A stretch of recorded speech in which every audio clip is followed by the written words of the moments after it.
Assembly Member Dismore. Residents in Hampstead, where there's been a number of particularly vicious and terrifying robberies recently, want to crowdsource 3 extra police officers to their area on the basis of a buy one get one free deal.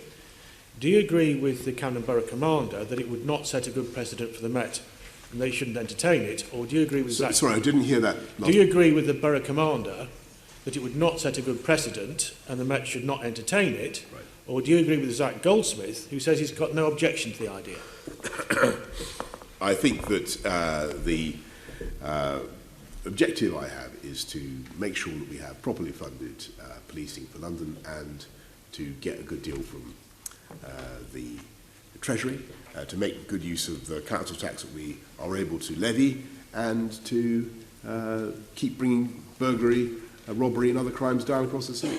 Well, I see you haven't answered the question whether you think it's a good idea or not, but doesn't this show that even in relatively affluent areas, people have little confidence in the strength of the police as a result of your cuts to safe and neighbourhood teams and police station closures, to the extent that they're prepared to go to such lengths to raise the money themselves? Look, I'm not aware of... Let me finish the question. To restore their SNTs to the original numbers to where they used to be before you cut them. Don't you think that's a bit sad that people, I suspect in Conservative voting areas, think that way? Well, they certainly didn't vote for you. Well, I did win the election by a substantial majority, as you know.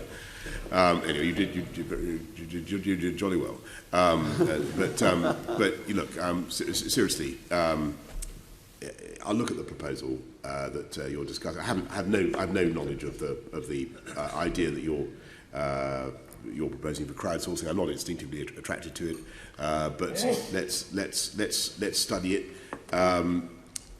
What I want is to see proper funding for police, and I want to see confidence in those neighbourhoods. Actually, I don't think you're quite accurate in what you say about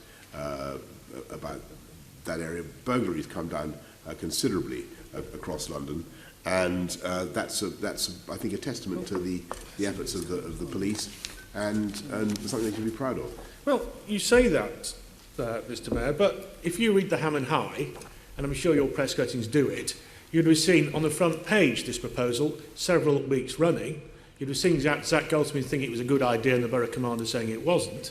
You'd have seen the reports. You would have seen the reports of some of these violent offences week after week reported in the Ham and High, where people in this area have been particularly targeted because the criminals apparently think that people there are somewhat better off. Okay. Don't you think it's sad that people in this sort of area do not have the confidence in you to properly fund the police? Well, I don't know who you're talking about, but I'm more, as I say... Well, I can tell you I'm talking about. I'm talking about the chair of the Safer Neighbourhood panel in Fitzjohn's area, who happens to be chair of the Conservative Party in that ward. Well, I'm more than happy to look at the gentleman's proposal. It's a lady, actually. I'm sorry, the lady's proposal, and to study it. As I say, I think the better solution would be to make sure that the whole of London is properly policed as it is, and to keep crime coming down. But, so you're sitting on the fence on their proposals, aren't you? And you're trying to dodge and duck the fact that this area is very, very upset about the lack of policing as a result of your cuts. And you're not going to promise them to restore those cuts, are you?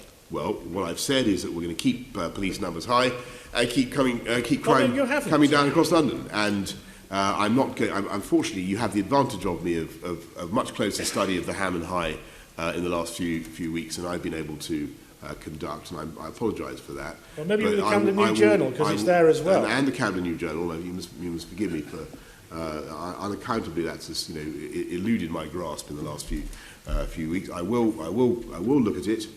I will study the proposals, and will if there's any sense in them, and if there's if the ward councillor, the lady you mentioned, has a good idea, then we're always open to good ideas. But at the moment, I think I would prefer to keep investing in policing in London and keep crime. So you'll overrule the Borough Commander then? I'm sorry, what did you would say? Overrule the Borough Commander? I'll have a look at the proposals, is what I said, Andrew. And that was in a fit of uncharacteristic generosity towards you. I will look at what you've got to say. Assembly Member O'Connell.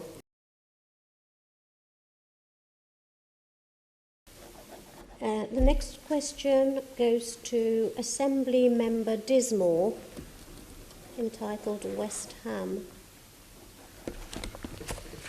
It's 3320.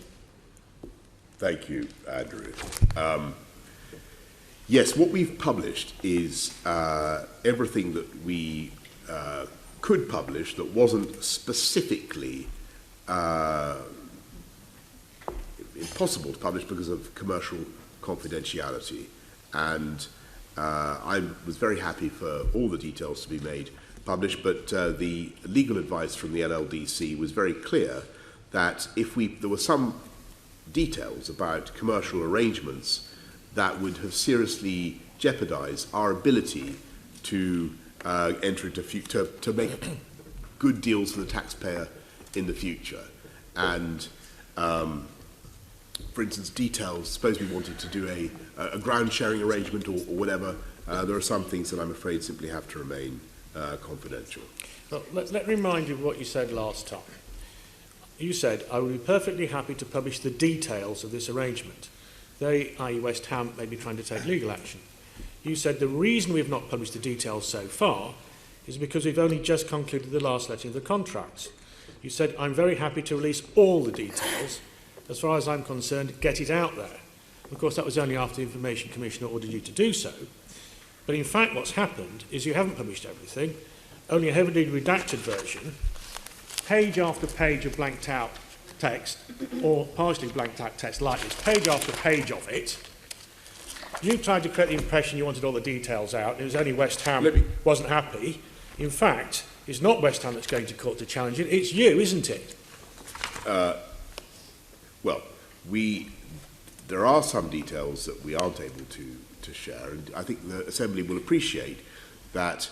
For instance, if we were to get into the details, suppose we wanted to do a ground sharing arrangement with another team at the Olympic Stadium, because it's a fantastic success. It did brilliantly in the Rugby World Cup.